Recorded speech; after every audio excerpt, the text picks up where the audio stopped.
El ciclo de Krebs. El ciclo de Krebs o ciclo de los ácidos cítricos es un conjunto de reacciones químicas con el que da inicio la parte aeróbica del metabolismo catabólico, es decir, el metabolismo por el cual obtenemos energía. ¿Cuál va a ser la diferencia principal entre el ciclo de Krebs y las fermentaciones? La diferencia va a radicar en el destino del piruvato y en su utilidad. Recordemos que la glucólisis genera como principal producto de desecho el piruvato, el cual es una molécula altamente tóxica para la célula. La célula hace grandes esfuerzos por librarse del piruvato. En las fermentaciones observamos cómo la célula llega a invertir energía en forma de NAD protonado para convertirlo en sustancias menos tóxicas. Estas sustancias pueden ser ácido láctico o lactato o alcohol etílico en el caso de la fermentación alcohólica. En dados casos, la célula pierde energía en el momento en que el piruvato es transformado en sustancias menos tóxicas, con el beneficio de que la célula no se muere y estas sustancias pueden ser extraídas fuera de la célula con mayor facilidad. Entonces, ¿cuál es la diferencia o cuál es el enfoque que le da el ciclo de Krebs al piruvato? En el ciclo de Krebs, el piruvato no va a absorber energía. Por el contrario, va a poder extraer su energía por medio de las reacciones del ciclo de Krebs. En cuanto a los símbolos que se encuentran en el ciclo de Krebs, no es necesario que pierda la cabeza tratando de memorizarlos todos. En este curso no es necesario que usted se memorice cada una de las sustancias intermediarias y cada una de las enzimas que permiten el desarrollo de dichas reacciones. Lo importante es que usted sepa que cada una de las reacciones requiere de una enzima. Si la enzima no se encuentra o se encuentra mutada de forma tal que no puede realizar la reacción, el individuo va a sufrir de una enfermedad altamente discapacitante o simplemente se va a morir en un aborto espontáneo. Adicionalmente, lo que sí se requiere que le preste atención va a ser a los portadores de energía y a los gases que son emitidos por las reacciones del ciclo de Krebs. Entonces vamos a iniciar con un resumen muy breve de las reacciones del ciclo de Krebs. Y la primera reacción ocurre por fuera del ciclo de Krebs. El piruvato como tal se encuentra en el citoplasma, ya que la glucólisis ocurre en el citoplasma de la célula, ya sea en el citoplasma de la bacteria o en el citoplasma de la célula eucariota. Si la célula es capaz de realizar la respiración aeróbica, entonces el piruvato va a entrar en contacto con las enzimas del ciclo de Krebs en la membrana de la célula de la bacteria. Sin embargo, las células eucariotas en sus membranas externas no poseen las enzimas necesarias para realizar el ciclo de Krebs. Por lo cual, las células eucariotas requieren de simbiotes, células simbióticas que han evolucionado para realizar el ciclo de Krebs en el interior de la célula eucariota. A estas células o pseudocélulas que han evolucionado para ser parte de la célula eucariota las denominamos mitocondrias. Aquí tenemos un modelo típico de una mitocondria. Este modelo también se asemeja al de las bacterias que atacan a las células por dentro. En ambos casos tenemos una membrana externa formada por la membrana de la célula eucariota. Para el caso de la mitocondria, esta membrana externa es incapaz de realizar el ciclo de Krebs porque no posee las enzimas necesarias para realizar las reacciones.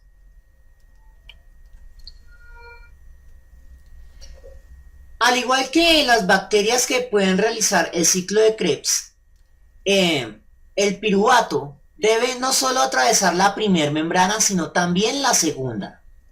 Eso se debe a que las enzimas que desarrollan el ciclo de Krebs dan cara hacia el interior de la mitocondria, a la cual vamos a llamar matriz. Si el piruvato no es capaz de ingresar a la matriz de la mitocondria para realizar las reacciones de una enzima a otra, entonces no se puede llevar a cabo el ciclo de Krebs. Entonces, ¿cómo va a atravesar el piruvato formado en el citoplasma dos membranas para llegar a la matriz de la mitocondria? Esto va a ser realizado a través de un portador, una molécula que se va a acoplar al piruvato y va a transportar como si fuera un camión al piruvato desde el citoplasma hasta la matriz de la mitocondria.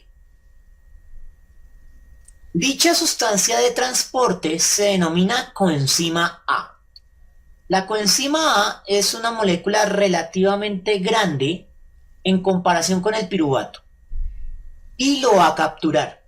Entonces tenga en cuenta que el piruvato es una molécula de 3 carbonos que se forma a partir de una molécula de glucosa. Recuerde que la glucosa originalmente es una molécula compuesta por 6 carbonos. Esta que está acá no cuenta porque tiene un oxígeno. Entonces, un carbono, 2 carbonos, 3 carbonos, 4 carbonos, 5 carbonos y 6 carbonos. Durante la glucólisis, esta molécula se corta a la mitad y quedan 2 moléculas de 3 carbonos que se transforman en piruvato. Durante la primera reacción en la cual el piruvato se transforma en acetilcoenzima A al fusionarse con la coenzima A, ocurre también una serie de cosas. En primera instancia, la acetilcoenzima A es transportada desde el citoplasma hasta la matriz de la mitocondria. Aparte de ello, uno de los carbonos del piruvato se pierde, se transforma en dióxido de carbono gaseoso y este es expulsado hacia el torrente sanguíneo. Adicionalmente, la célula obtiene su primer beneficio energético. Una molécula de NAD, que es un portador de baja energía, va a involucrarse en la reacción de fusión de la coenzima A y el piruvato para extraer NAD protonado. Este NAD protonado se va a emplear luego en la cadena de transporte de electrones para obtener ATP. Entonces, lo que ingresa con la acetilcoenzima A es un grupo acetilo de 2 carbonos. Tengan en cuenta eso, 2 carbonos. Estos 2 carbonos contienen alta energía y hay que extraerla. La primera reacción como tal del ciclo de Krebs requiere que una molécula de oxaloacetato que ya se encuentra en el interior de la matriz de la mitocondria se fusione con este grupo acetilo de alta energía formando una molécula de citrato. El oxaloacetato es una molécula de 4 carbonos. 4 carbonos. 1, 2, 3 y 4. Esa molécula se encuentra en un estado de baja energía porque ya se le ha extraído la mayor cantidad de energía posible. Entonces, esta de 4 se fusiona con esta de 2 para formar una molécula de 6 carbonos que va a contener la energía del grupo acetilo que viene con alta energía para formar una molécula de citrato.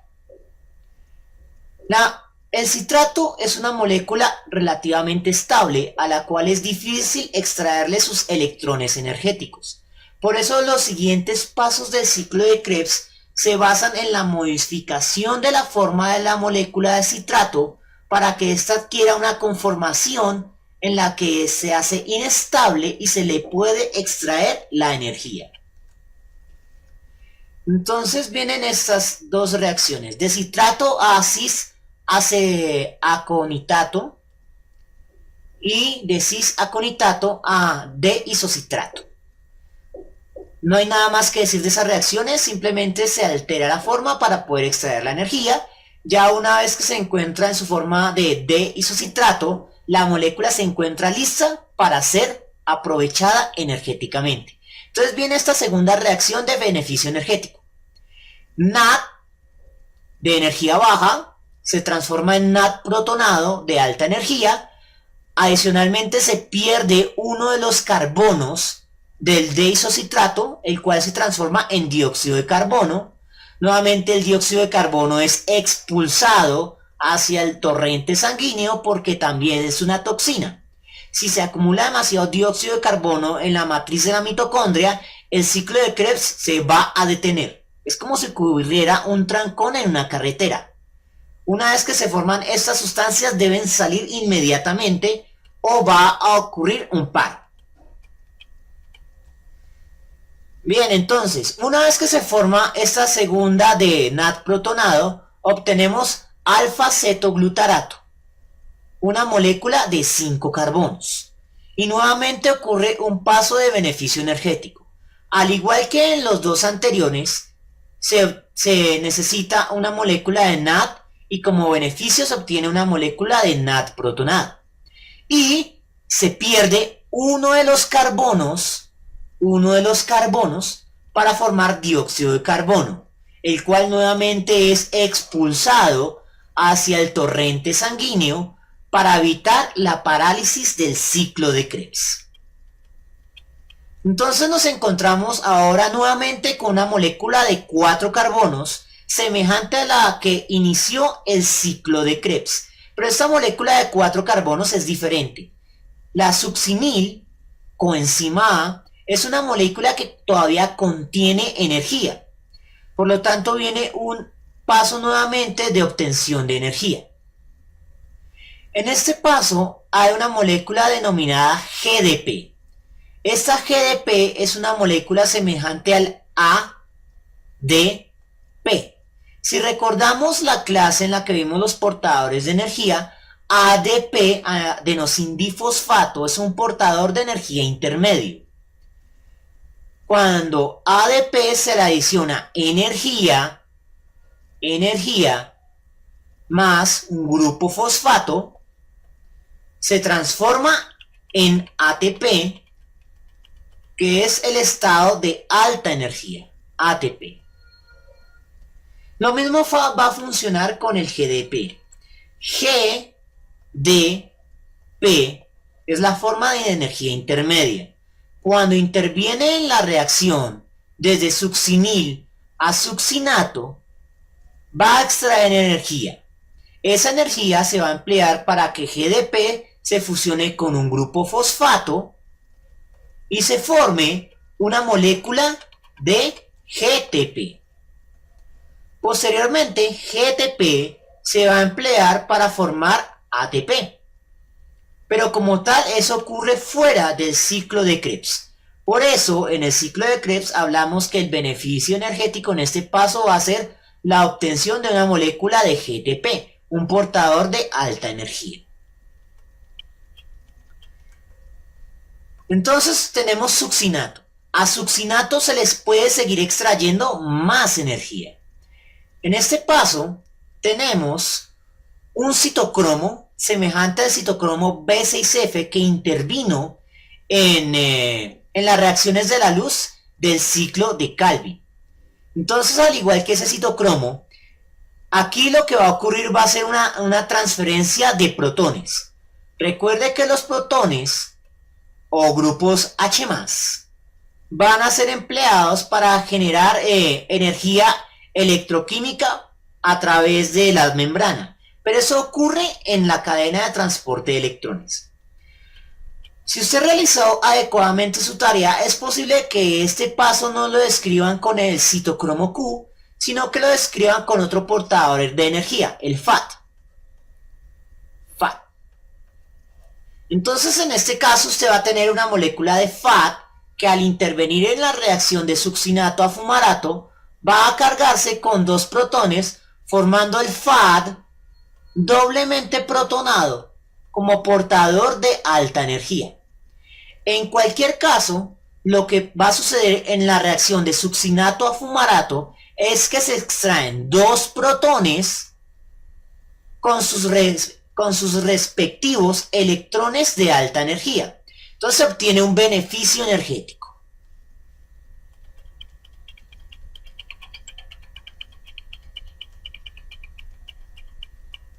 En el siguiente paso, de fumarato a malato, no se obtiene beneficio energético.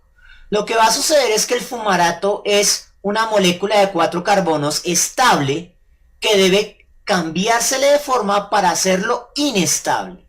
Una vez que se hace inestable en su forma de malato, se le puede extraer más energía. Entonces vuelve a ocurrir lo mismo. Una molécula de NAD de baja energía va a intervenir en la reacción de malato a oxaloacetato, obteniendo una molécula de NAD protonado, un portador de alta energía. Y una vez llegamos a oxaloacetato, llegamos al estado de baja energía con el que inició el ciclo de Krebs. En este estado, el oxaloacetato, molécula de 4 carbonos de baja energía, se fusiona con los 2 carbonos de alta energía del grupo acetilo, volviendo a iniciar el ciclo de Krebs. Cabe destacar que en la última reacción en la que se obtuvo un NAD protonado, no se perdió un carbón.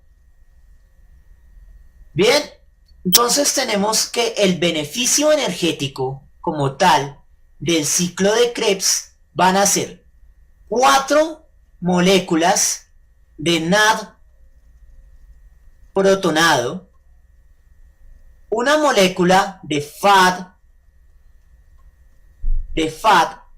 doblemente protonado, que ocurre en el paso de fumarato a succinato, y una molécula de GTP.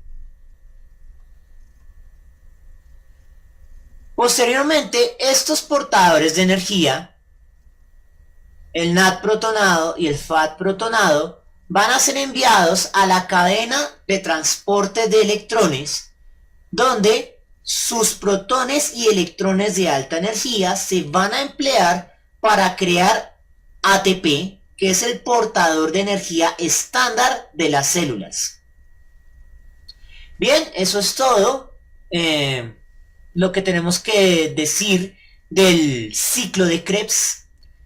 Como les dije anteriormente, no interesa que se memorice cada una de estas sustancias. Lo importante es que usted sepa leer cada uno de los símbolos ubicados en este tipo de esquemas. Que sepa ubicar dónde se obtiene energía, dónde se producen desechos peligrosos como el dióxido de carbono. Bien, espero que les haya gustado la presentación y nos vemos en una próxima oportunidad.